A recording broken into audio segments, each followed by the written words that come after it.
Welcome into Outkick the Show. I'm your fearless leader, Clay Travis. Hope all of you are having a fantastic Monday. A little bit of housekeeping off the top, and a lot of you are not going to listen, going to be getting asked about it. I am headed to New York City tomorrow.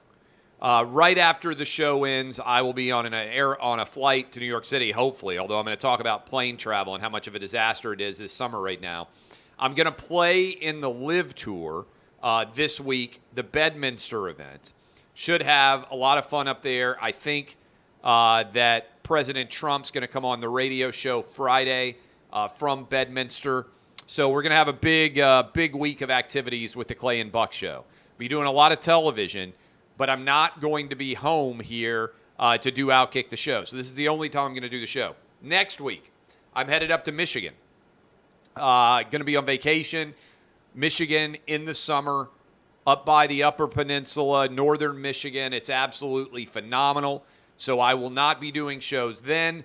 I will be back in time for the sprint. It's going to be a long sprint. Marathon, I probably should say. From that point forward, I'll be here working on the road for college football again with the Fox crew, and I will be I'll be at the Super Bowl with Fox as well, all the way through the Super Bowl. Basically, August through the Super Bowl, be locked and loaded. Writing a book right now. For those of you who wonder why I haven't been writing as much as I ordinarily would, I've got a book that I am working on that will be out next year, but I have to deliver it before the end of the year. So there's a little bit of housekeeping for you. Had a phenomenal time down at the Sunshine Summit in South Florida over the weekend. Ron DeSantis, the Florida GOP, put on a great event. Got to hang out with Molly Hemingway, who's written a couple of incredible books. Got to hang out with Carol Markowitz, who have been a guest writer at the New York Post. My friend Dave Rubin, who I've known for a while now, and Lisa Booth, among others. Really cool time hanging out down there with so many of you in South Florida. Like I said, New York City tomorrow, running around like crazy. And I want to start off with this because I am super fired up about it, and it's not going to surprise any of you. COVID's not going away. Democrats are not going to give up the COVID powers that they took away. And in fact, Friday, I'm in the air flying down to South Florida, and news comes out that Jefferson County, Kentucky, which is where Louisville's located. Appreciate all the listeners in Louisville. We've got the #1 radio show in Louisville, among many others. And I hear from a lot of Louisville people, I already have, they're bringing masks back for kids starting today. All schools, everybody entering to a school in the Louisville area in Jefferson County, Kentucky, has to wear a mask. And I want to start off today's show talking to all of you because I know a lot of you have kids. And I know a lot of you are in a position like me where your kids may go to public school. 2 of my 3 kids are in public school right now. And they will try to bring back mask mandates, even if you live in a red state. No surprise what LA is going to try to do. San Diego's already brought mask mandates back for kids in summer school. They will do everything they can to put your kids back in masks. It's going to happen in New York. It's going to happen in LA. It's going to happen in a lot of big cities. But not just those states. It's going to happen everywhere. It's going to be everywhere, okay? And when it is everywhere, when it is out there everywhere, even if you live in a red state, there are a lot of blue cities, and they are going to be trying to put your kids back in masks. Even though there's no evidence whatsoever that masks work, even though that it makes 0 sense, even though that almost every kid has already had COVID, and even though that it doesn't offer any protection at all, they're going to try to put your kids back in masks. In fact, I just shared the video. Dr. Fauci, speaking today, said he thought masks should be required for all kids back in schools now. So Dr. Fauci believes that your kids, even in year 3 now of COVID, that your kids need to be in masks when they start back up to school in August and or September. It's not going away. The only way to make this go away is to stand up and vote against all of these awful failed Democrat COVID policies. Stand up against them, vote against them, vote out Democrats. That's the only lesson they're going to learn. Force Dr. Fauci to resign because the House and the Senate are both going to be back in Republican control. And Fauci, anti-science zealot that he is, would finally have to answer real questions about his complicity in gain-of-function research and also his failure when it comes to advising the country on everything surrounding COVID. I was on with Steve Hilton last night on Fox News, scheduled to be on with Sean Hannity tonight, by the way. Some of you may have seen my predictions. I updated my predictions on the Senate and the House races now that we're sitting roughly 10 weeks out on the midterms. November the 8th, we're going to be having a big party in Nashville. I cannot wait for it. Clay and Buck, Outkick, all that rolled in together. I believe that Democrats are going to lose Senate seats in Arizona, Nevada, and in Georgia. All three of those states, I think, flip back to Republican control.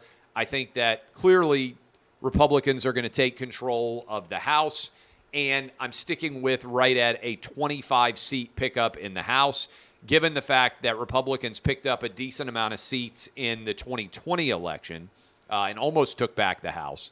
I think that Republicans are going to comfortably be in control of the House. In fact, Republicans have almost their largest margin in the House in almost 100 years. Those are my predictions as we sit here about 10 weeks out, and not very much different, for the record, than the prediction that I made on New Year's Eve or New Year's Day. I gave you 4 predictions, I think. I said I thought that the Packers would win the Super Bowl. I was wrong. Georgia would win the national championship in football. I was right about that. That Republicans would pick up 3 seats in the Senate and around 25 in the House. And I believe that that's still on track to end up happening. I want to talk about plane issues for a minute. I don't know how many of you are traveling right now, but this is the worst travel environment in my life except for soon after 9/11. If you were traveling right after 9/11, there were all sorts of security issues. It took hours to get through and screened. It was a mess. And anybody who lived through 9/11 remembers that and the subsequent issues that still exist. You have to take your shoes off. You have to take your laptop out. All the different myriad rules that they put in place at the TSA. So I was down in South Florida over the weekend, and I decided I was going to try to get back earlier than normal and hop on a flight Saturday evening instead of coming back Sunday morning. So I could have spent all day Sunday here with my family. Flight was delayed, so I waited to get to the airport till late in the evening. I got there probably 9:30-ish for what was supposed to be a 10:30 departure. Initially, departure was 7:30. They bumped us all the way to 12:15, and they said, there's a flight coming in. It has your crew on it, and the pilot can decide. I've never even heard this before. They said the pilot decides when he lands here whether he wants to fly you back to Nashville or not. We don't know what the answer is going to be. So you need to sit here and wait. He's flying right now from Washington, D.C. down to South Florida. And when he gets here, he can decide whether or not he wants to fly you home to Nashville. So pilot gets to town, lands the plane. All the flight attendants go get on the airplane. They are ready to go. Pilot waves his hand, says, I'm not taking the flight. So they cancel the flight after making everybody wait from roughly, 5:30 or so, 6 o'clock. Flight was initially supposed to go off at 7:30. They tell everybody, flight's not taking off at all. Your flights are canceled. Immediately start rebooking people on Southwest Airlines. So people are furious because they've made them wait all day and then canceled a flight because the pilot doesn't want to fly. As a part of this rebooking, some people are getting rebooked 3 days later to be able to fly out of South Florida. No rental cars to be found. No other flights. Obviously, it's 12:15 at night. The entire airport in Fort Lauderdale is virtually empty. I'm fortunate because I already have a flight booked for the next morning. I didn't change it. So I just get up and I already have a hotel room. Like, it's not a big deal. It's just me. I don't have kids with me. A lot of parents there stayed in the airport overnight, slept there. What I want to ask, and I want people answering these questions, why is air travel such a disaster right now? Why do so many of you listening to me talk right now have your own stories about air travel disasters from this summer? How is it that the airline industry is so incredibly awful? Canceling flights, not taking off on time, leaving you waiting for hours. I'm not saying that air travel is usually perfect. It certainly isn't. It's never in my life, with the exception of 9/11, been this bad. I don't know what's going on, but it is an unmitigated disaster. Such that there are flight attendants saying things I've never heard before, gate attendants. Hey, we have to wait till the pilot gets here. We don't even know if your flight is potentially going to take off or not. So you have to wait here for hours for an airplane to land. Look, if you're going to cancel the flight at 10:30. Let people leave, go get a little bit of sleep. You're angry, but you're not as angry as if you sit around at an airport all day and then they cancel the flight after midnight. I know there's a lot of people out there. This plane issue deserves to be examined. If we had a competent transportation secretary instead of Mayor Pete, maybe we'd have some answers about why everything is so awful for travel. And I'm nervous about how things are going to go now. I fly Southwest Airlines all the time. And I'm flying to New York City tomorrow. Then I'm flying to Detroit. Then I'm flying to Salt Lake City. Like, I'm everywhere. I travel all over the place. And I got to tell you, I've never seen it this bad. I've never seen travelers this angry. I've never seen passengers being treated this poorly than what's going on right now in the summer of 2022. I got to tee off on this, too. Novak Djokovic played last year in the U.S. Open, even though he hadn't gotten the COVID shot. We know the COVID shot doesn't stop or prevent you from getting COVID. In fact, there are arguments out there that the COVID shot may even make you more likely to get COVID. Arguments. Again, we don't know. A year ago, I was one of the first people to be out there saying, hey, the data tells you that the COVID shot doesn't stop or prevent COVID from happening. And a lot of people were like, you got to ban this guy. You can't talk about this. We put Alex Berenson on Clay and Buck. People were furious at us. All we did was talk about the existing data that is out there. And we will continue to talk about all the existing data that's out there. And the existing data right now suggests that not only do the COVID shots not work, they may be doing more harm, especially to young and healthy people, than if they hadn't gotten the COVID shot at all. That's what the data is starting to reflect, okay? So, as a part of that, why in the world is the United States not allowing Novak Djokovic to come to the United States? Why in the world are they not allowing him to be able to play? Pretty simple, right? To be able to play in the U.S. Open, the fact that we have a COVID shot requirement, even though there is absolutely nothing out there that would suggest that this COVID shot is making anybody safer, much less young, healthy athletes like Novak Djokovic. He needs to be here playing. It's indefensible. Similarly indefensible. And I want to call out everybody who is involved in Major League Baseball's Players Union. The fact that they are allowing the Toronto Blue Jays to play in Canada, and Canada is keeping so many of their of Major League Baseball players from traveling to their country and being able to play is exactly what the Major League Baseball Players Association is designed to prevent. This is shameful. There's no reason for young, healthy athletes to be getting the COVID shot at all. Zero. If there was any doubt about that, it disappeared months ago. Why isn't Major League Baseball's Players Union standing up against players not being allowed into Canada? Toronto Blue Jays should have to relocate to the United States. And for everybody out there who is in Canada and upset with me, I also don't believe, as I just said, the United States should have any sort of COVID shot requirement in order to enter the country. But if you are an American citizen, you don't have to have the COVID shot to be able to enter our country. So the vast majority of Toronto Blue Jays players are United States citizens, so they aren't being restricted from traveling into the United States in order to play.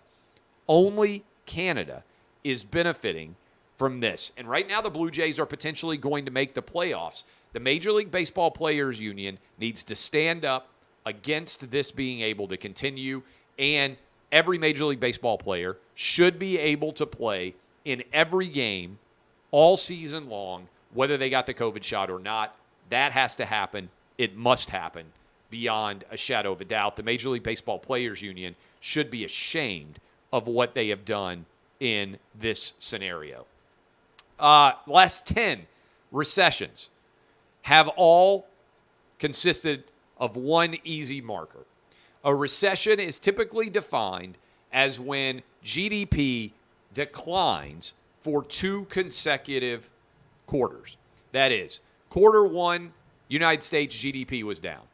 Quarter 2, Thursday's numbers, it appears likely the GDP is going to have declined.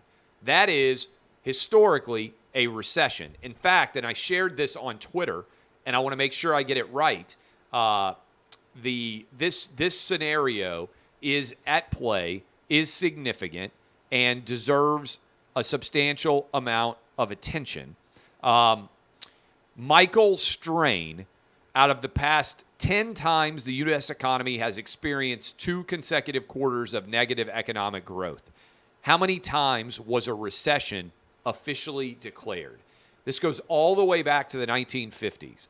Out of the last 10 times, the U.S. economy had 2 consecutive quarters of negative economic growth, all 10 times going back 70-plus years that this has occurred. That is considered to be a recession.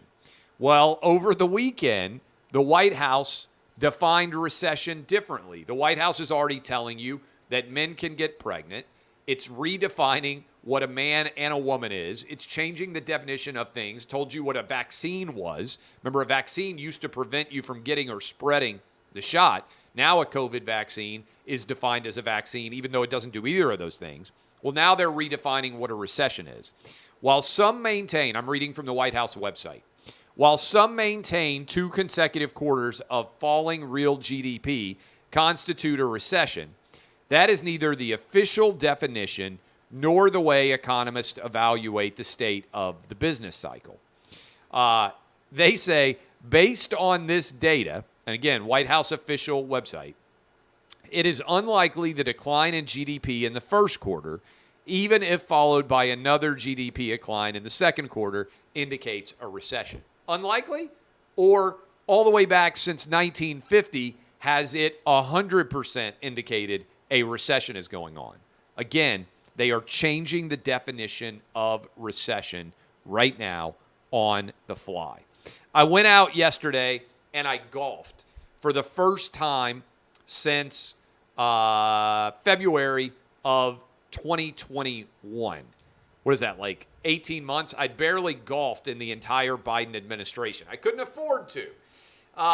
Went out golfing yesterday with my 11-year-old because I was trying to get some swings in before Thursday, when in theory I am going to be out with the Live Tour playing in the Pro-Am at Bedminster.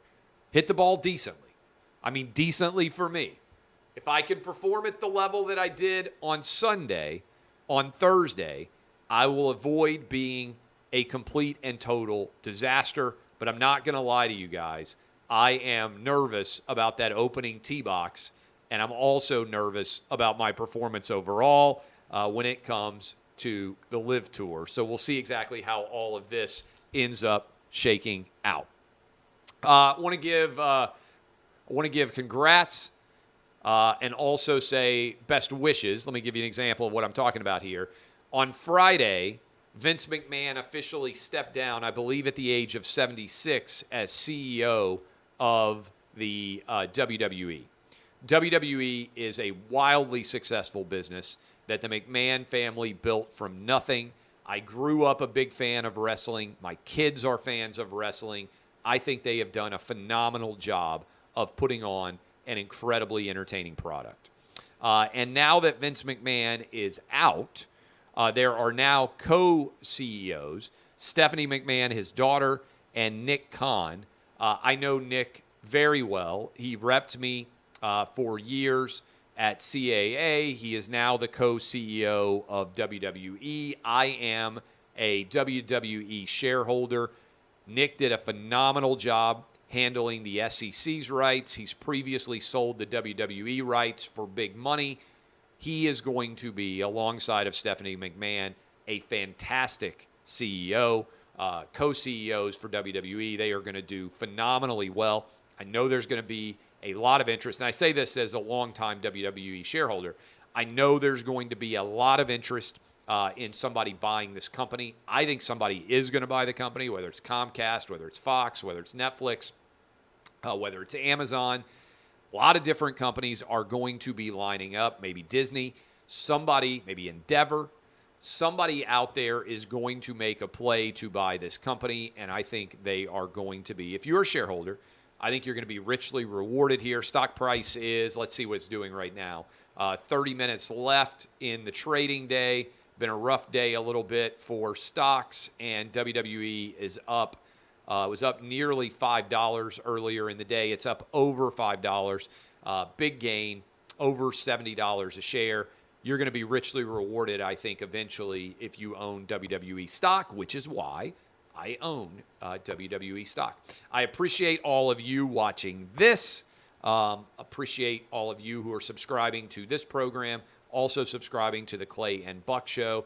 Like I said, headed to New York City tomorrow. I'll be up there, and then I'm headed to the UP, to the Upper Peninsula of Michigan, to get away for a little bit before it is officially football season all over the country. And also, in addition to football season, the midterms. It's going to be a wild fall, crazy fall, and I'm writing a book. So I got a lot of stuff on. I'll be on Sean Hannity later tonight. I appreciate all of you for supporting Outkick. July is on track to be the biggest and the best month in Outkick history. Continue to add a lot of different new employees who are doing fantastic work. My name is Clay Travis. This has been Outkick the Show. Will not be Outkick the Shows for a little while now. We'll be back sooner rather than later as we get ready for football season. As always, DBAP unless you need to SBAP. This has been Outkick the Show.